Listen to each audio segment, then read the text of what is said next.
রাতে সাপ স্বপ্ন দেখলে যে ভুল কাজ করবেন না এবং এর ব্যাখ্যা কি হতে পারে। আমরা বিভিন্ন সময় সাপ স্বপ্ন দেখি, সাপ আমাদেরকে ধাওয়া করছে, অথবা সাপের সাথে আপনি লড়াই করছেন, সাপকে আপনি মারতেছেন। বিভিন্ন সময় এই ধরনের স্বপ্ন আমরা দেখে থাকি। এই রাতের বেলা যদি সাপ আপনি স্বপ্ন দেখেন, তাহলে এর ব্যাখ্যা কি হতে পারে এটা অবশ্যই জানা দরকার। বিশেষ করে রাতের স্বপ্নগুলো কিন্তু মানুষের ভিতরে প্রভাব ফেলে। দিনের স্বপ্নগুলো সাধারণত মানুষের উপরে প্রভাব ফেলে না, তবে রাতের স্বপ্নগুলো মানুষের উপরে প্রভাব ফেলে। আপনি রাতের বেলা যদি সাপ স্বপ্ন দেখেন, স্বপ্নের ভিতরে কয়েকটি প্রকার রয়েছে। স্বপ্ন হচ্ছে তিন প্রকার। একটা হচ্ছে রহমানি স্বপ্ন, ভালো স্বপ্ন, সেটা আল্লাহর পক্ষ থেকে আসে। দ্বিতীয় নাম্বার হচ্ছে শয়তানি স্বপ্ন, আপনি রাতের বেলা ভয়ঙ্কর স্বপ্ন দেখছেন, এটা হচ্ছে শয়তানের পক্ষ থেকে আসে। খারাপ স্বপ্ন, এটা শয়তানের পক্ষ থেকে আসে। আর একটা হচ্ছে খেয়ালি স্বপ্ন, আপনি রাতের বেলা অথবা দিনের বেলা যেই সবসময় চিন্তা ফিকির করেন সেটাই আপনি স্বপ্ন দেখছেন। এজন্য এই স্বপ্ন হচ্ছে তিন প্রকার। তবে স্বপ্ন কিন্তু অনেক সময় সত্য হওয়ার সম্ভাবনা আছে।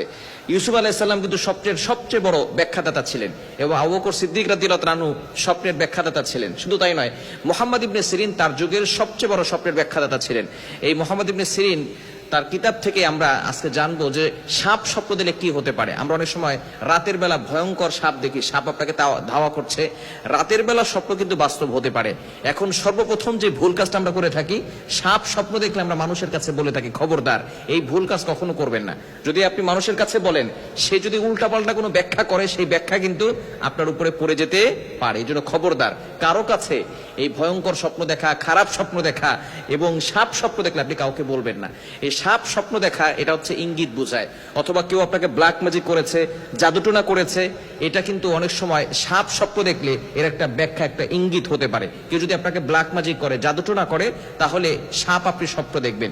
বর্তমান সমাজে বিভিন্ন জায়গায় দেখা যাচ্ছে মানুষ একেবারে কাছের রিলেটিভস যারা আছে, তারা মানুষকে ব্ল্যাক ম্যাজিক করে, জাদুটোনা করে। এরকম আছে না নাই? বিয়ে হচ্ছে না, সন্তানরা কথা শুনে না, স্বামী স্ত্রীর ভিতরে ঝগড়া, একজন আরেকজনকে দেখতে পারে না।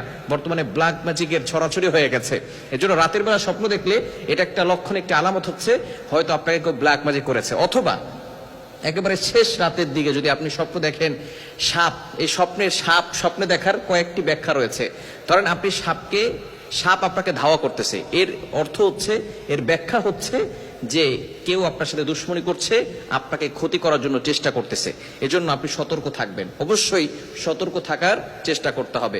অথবা যদি আপনি সাপকে মারতে দেখেন, তাহলে এটা কিন্তু খারাপ নয়, আপনি শত্রুর কাছে বিজয় লাভ করবেন, এটা হচ্ছে তার ব্যাখ্যা। যদি আপনি সাপ মারতে দেখেন, অনেক সময় আমরা দেখি যে সাপ মারতেছি অথবা সাপকে মেরে ফেলেছি, যদি এরকম হয় তাহলে আপনি শত্রুর কাছে জয়ী হবেন। এখন সাপ যদি আপনি ঘরের ভিতরে প্রবেশ করতে দেখেন, তাহলে মনে করবেন আপনার আত্মীয়তার সাথে সম্পর্ক বিচ্ছেদ হওয়ার সম্ভাবনা আছে। এই জন্য রাতের বেলা যদি আপনি সাপ দেখেন, ভয়ঙ্কর সাপ আপনাকে ধাওয়া করতেছে, এর কিন্তু এরকম ব্যাখ্যা হতে পারে। এই জন্য আমাদের কিছু করণীয় আছে। যদি আপনি সাপ স্বপ্ন দেখেন, অবশ্যই ঘুম থেকে উঠার পরেই আউযু বিল্লাহি মিনাশ শাইতানির রাজিম পড়বেন, বাম দিকে 3 বার থুতু নিক্ষেপ করবেন, থু 3 বার দিবেন। এরপরে আপনি আউযু বিল্লাহি মিনাশ শাইতানির রাজিম পড়বেন, 3 বার থুতু নিক্ষেপ করবেন। যেদিকে ফিরে স্বপ্ন দেখেছেন তার বিপরীত দিক হয়ে ঘুমিয়ে যাবেন। ডান দিক ফিরে যদি স্বপ্ন দেখেন, বাম দিক হয়ে ঘুমিয়ে যাবেন। বাম দিক হয়ে স্বপ্ন দেখলে ডান দিকে ঘুরে তারপরে ঘুমাবেন। এবং এই স্বপ্নের কথা কারো কাছে বলবেন না। কারো কাছে বললে তাহলে কিন্তু আপনি কঠিন বিপদে পড়ে যাবেন। হ্যাঁ, যদি কোনো আলেম হয় যিনি স্বপ্নের সবচেয়ে সুন্দর ব্যাখ্যা দিতে পারেন এবং স্বপ্ন সম্পর্কে তিনি জ্ঞাত আছেন, এরকম কোন আলেম হলে তার কাছে আপনি বলতে পারেন। আপনার হিতাকাঙ্ক্ষী যিনি আছেন তার কাছে আপনি স্বপ্নের ব্যাখ্যা বলবেন। এছাড়া স্বপ্নের কথা বলবেন, স্বপ্নের ব্যাখ্যা জানতে চাইবেন। এছাড়া আপনি সাপ স্বপ্ন দেখলে এবং ভয়ঙ্কর খারাপ স্বপ্ন দেখলে এগুলো কারো কাছে বলবেন না। আল্লাহ তাআলা আমাদের সকলকে এই ধরনের বিপদ থেকে হেফাজত করেন।